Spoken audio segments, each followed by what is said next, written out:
Welcome to the first episode of the podcast series. My guest today happens to be my classmate who has recently started a business and has learned a ton of things from it. To give you a brief overview of things we have discussed, I have put them down in the description below with timestamps mentioned according to the sections. This one's going to be close to 30 minutes, so I will ask you to be at your best comfort. That being said, this is Karthik. Let's get started.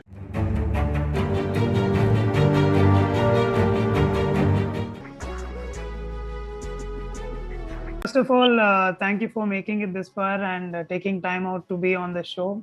So really grateful to have you here. Yeah, thank you for the opportunity, and thank you that you're doing this for the people, and that's something that I really appreciate. Thank you. So let's get into the questions. So the first question would be, how did your journey towards your engineering start?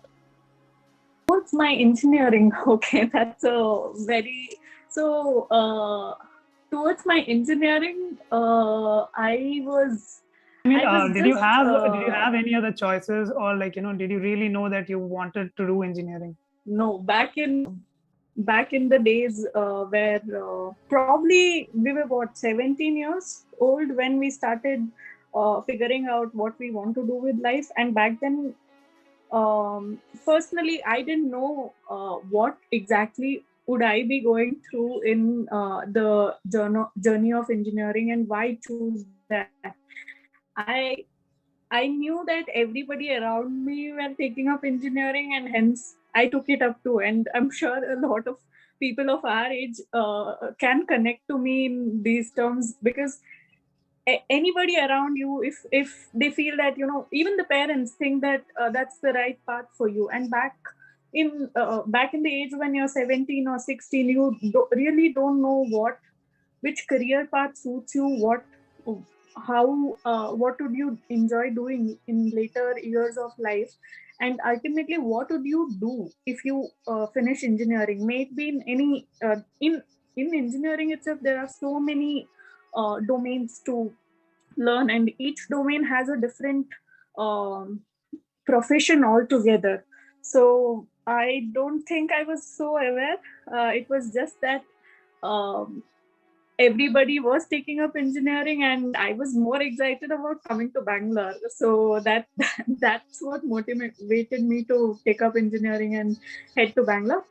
Having said that, coming to Bangalore has helped me a lot during my engineering. It gave me that exposure of um, how the world could be without staying with your parents, staying alone, and it gave a lot of different perspective to me altogether, and that has helped me a lot. So I'm not sure if choosing engineering as such was right for me, but I never regret it because of the things that I've learned during those years. Exactly. More than that, you would have had an individual growth, just like you mentioned, coming to Bangalore Correct, and living exactly. on your own. Yeah, exactly. So it was not really the education that I cherish. It's the life lessons that we learned during that time is what I value the most. Coming to your business, so when did you really decide that you wanted to become an entrepreneur and get started into business? So that's my third year or fourth year of my engineering, when I was trying to figure out what I wanted to do with my life, is when I felt that uh, I would want to create a change for good. And I decided that I wanted to take up something like this because I wanted to change a lot of people's life. And I felt that my true purpose lies there more than anything else. So that's where the thought of entrepreneurship came in, because I couldn't find another way wherein I could impact on so many people at once. And I felt that probably being an entrepreneur, I could do it. But having said that, that thought kind of weared off by the time I was in fourth year, because I got placed in one of the dream companies for a lot of people in my domain. And I once I started working again, I wasn't happy, because I never felt like I fulfilled what I wanted to do. And I never felt like I was impacting so many people. I wanted to impact more people, and that's where the thought journey starts back in 2016 or 2017. But when I quit my job was in 2018, when I started working for 6 months, and I felt that I wanted to do more than just this, and I wanted to create something for the world, innovate something for the world, and create things that doesn't exist as of now. So that's where the inspiration came in, and that's how I quit my job. And so I'm not sure if I can trace it back to 2016 or tell you that it started in the year 2018 when I quit my job. A lot of people will have the idea about taking up entrepreneurship, but they would really have self-doubts, like about investment. How do they get started with? How do they meet the right people? And also, how did you come across these? Did you face these challenges, and how did you come across and learn from them?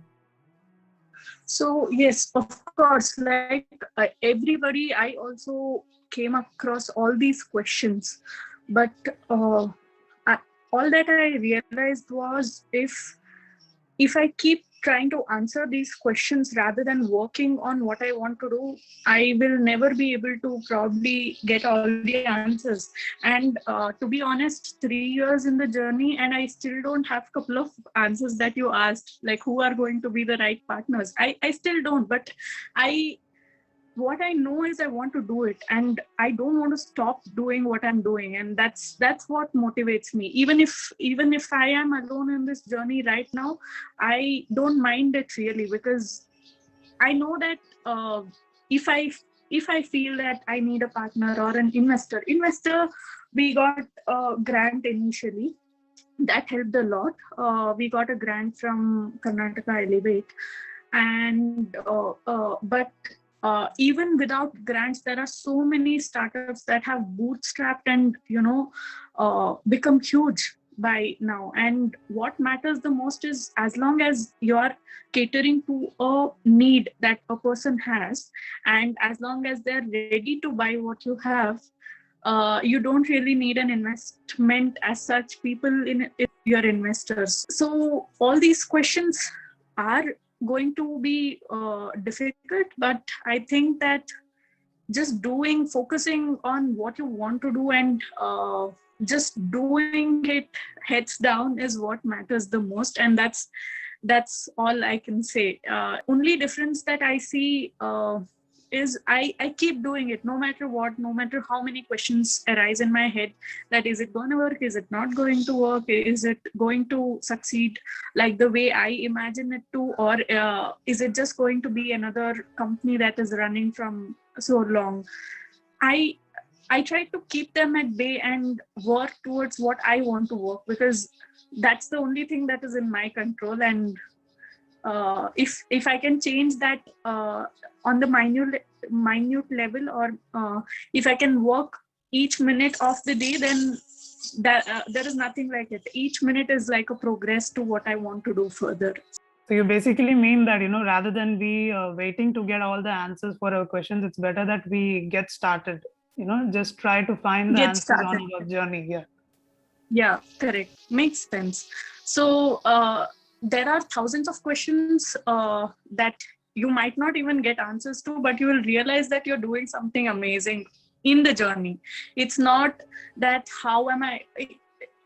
It's very difficult to have a startup which already has an investment, which already has partners that are suitable for it, and which already has a set base.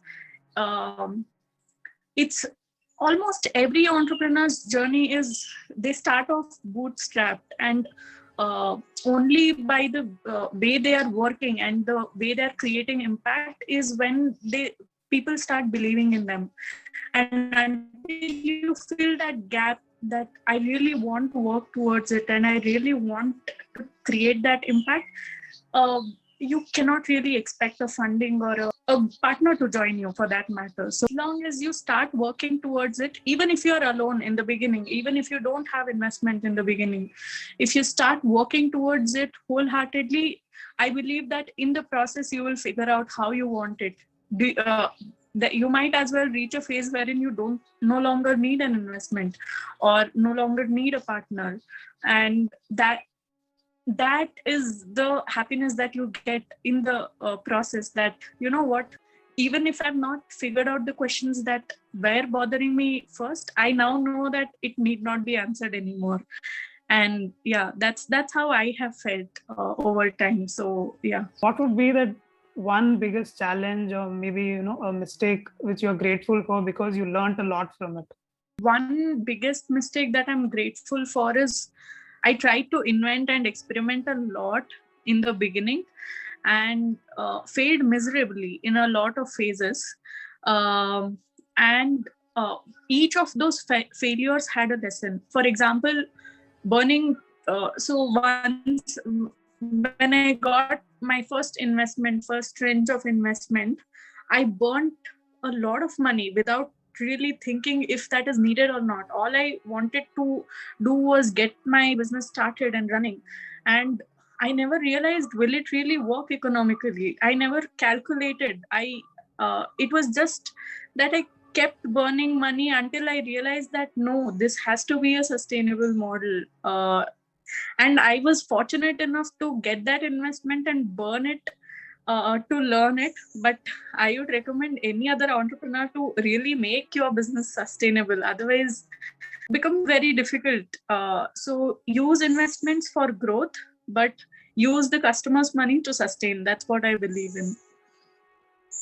That's a very valuable tip what you've actually given, because this is what experience carries, and as you share these experiences, people who who still have doubts to get started, this would really boost them up. Yeah, I hope that can help some way. This was one lesson, one of the lessons that I learned the hard way. But yeah, I hope a lot of entrepreneurs don't repeat that mistake, and even if they do, I hope they learn fast. Next would be smart work or hard work. What would you choose? Or what are your thoughts basically?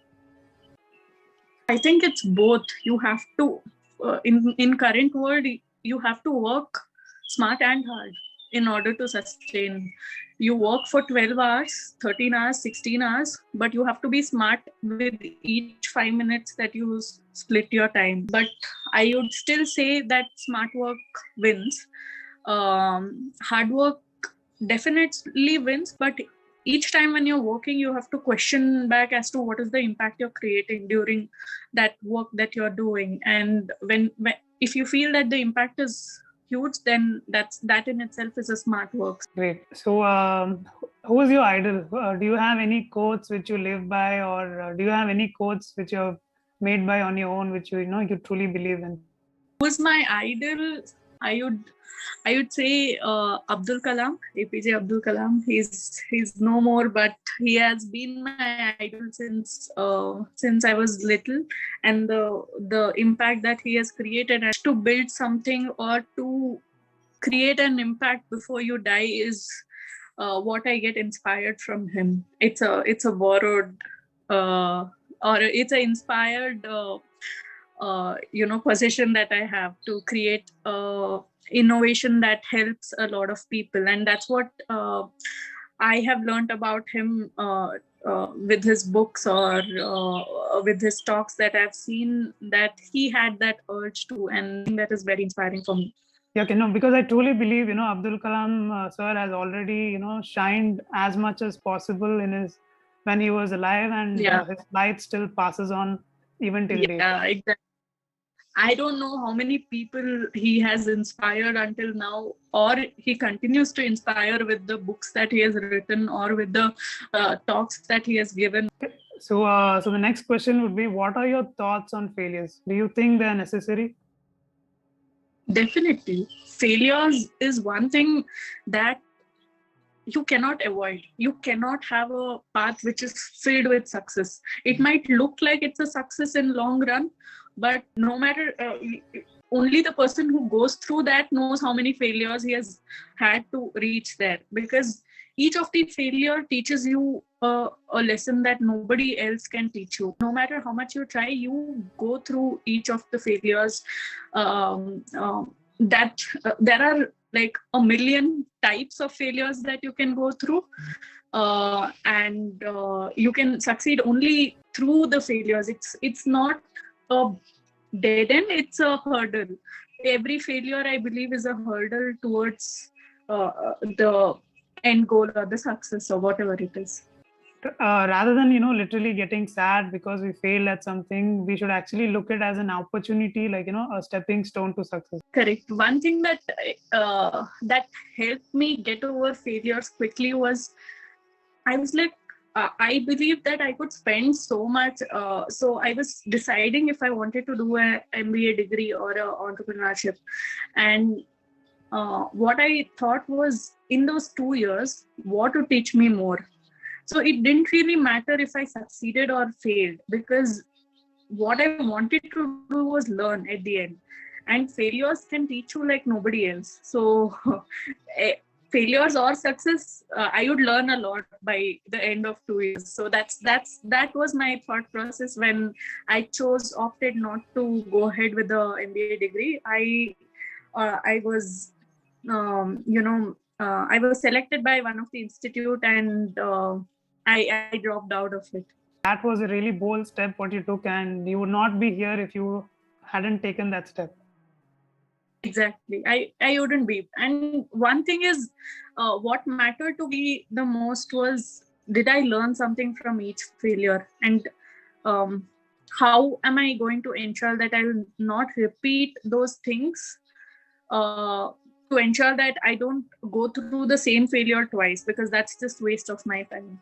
That being said, how has your overall journey till date shaped what you are today now? If I have to think what shaped me, I think it's the constant urge to do something. That is what has been shaping me. Even though I go through failures, or I go through certain failures on an everyday basis, I what I look at is the long term goal, and that thought is what has helped me sustain this pressure sometimes when it becomes extremely out of control. But that is one, the long term vision is what I feel has shaped me.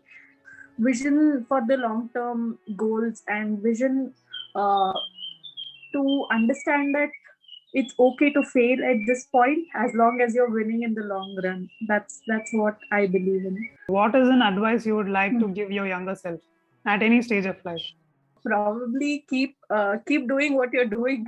And I didn't want to ever have regrets. So even my younger self, so probably 6 months I feel like I've lost it, because I started working in another firm. But that in itself was also necessary to know what was my true calling. So I don't call that also as a failure. Probably I would have given up too quickly if those 6 months didn't exist and I didn't know what I wanted to do. Probably during difficult times, I would have given up easily. I would just try to let myself know that don't carry regrets, don't do anything that you would regret, and most importantly, do things in order to. If I would try, I know that I wouldn't regret, and if I wouldn't try, I know that probably when I was 60 or 70, I would still wonder it would be like to try.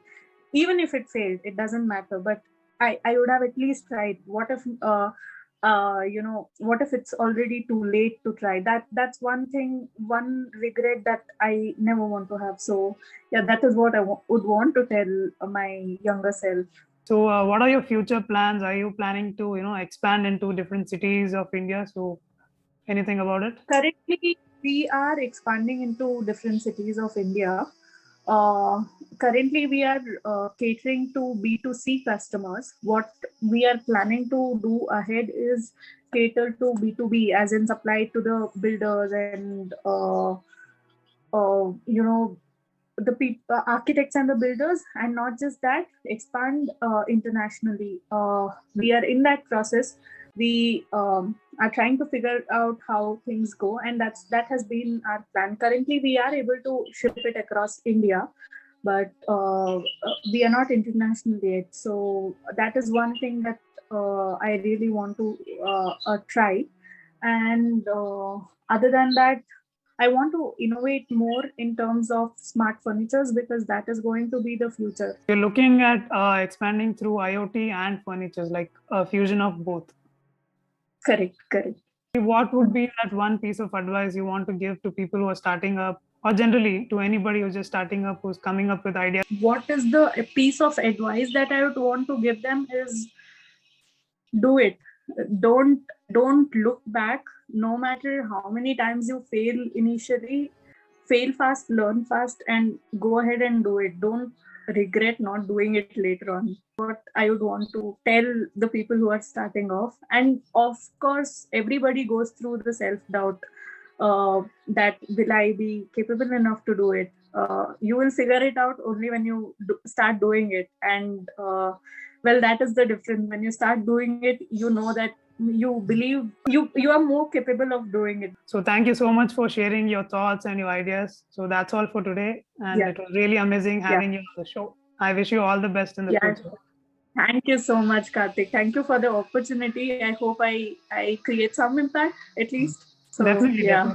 definitely. Just like you said about APJ Abdul Kalam and all your thoughts and all your, what do you call, influences and all these things would really be a great influence on the people who are watching this show. So really thank you for that. Yeah. Thank you so much. Whatever be the situation, mosquito. Great. You want to go? So whatever be the situation, please take that first step ahead and always take time to explore things. And like our guest rightly mentioned, fail fast, learn fast, and most of all, my favorite, to have no regrets. That being said, this is Karthik signing off. Thank you for staying by. I'll catch you in my next episode. Until then, take care.